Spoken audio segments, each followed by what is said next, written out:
কারণ বলেছে।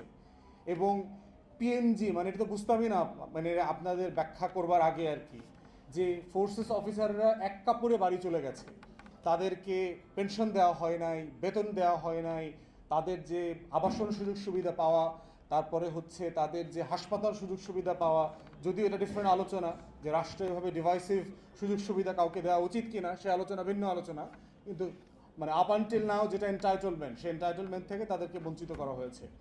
এবং এই বঞ্চিত করবার মধ্যে যেটা হচ্ছে অনেকে পেনশন পান নাই। আপনারা তো একটা অফিসার্স জায়গাতে আছেন, আমার সাথে শত শত সিপাহীরাও এসে দেখা করেছে, বিভিন্ন ফোর্সের সিপাহীরা, এবং তাদের জন্য আমার কথা বলাটার একটা অব্লিগেশন আছে।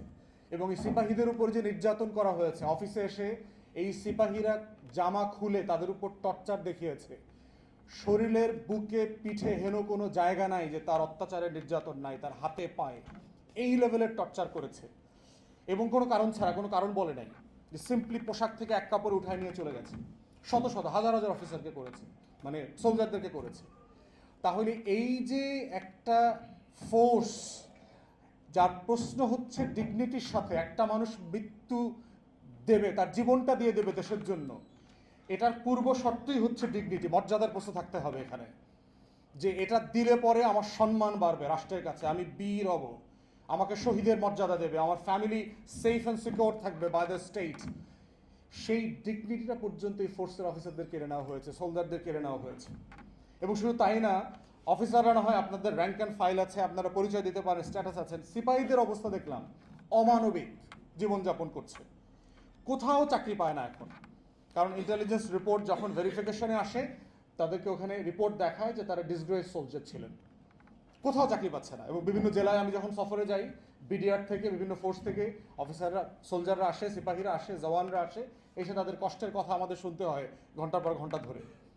তো এই যে একটা বাস্তবতা তৈরি করেছে, সেই বাস্তবতাটা কিন্তু আমরা প্রধান উপদেষ্টাকে বুঝায় বলেছি, দিস ইজ হোয়াট হ্যাপেন্ড।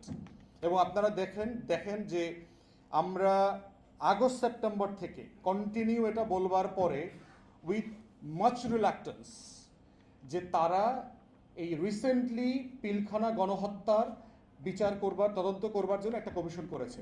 এবং আমি ইন্টারনালি জানি কোনো ফোর্স এটার পক্ষে মতামত দেয়নি, সকল গোয়েন্দা সংস্থা এটার বিপক্ষে মতামত দিয়েছে।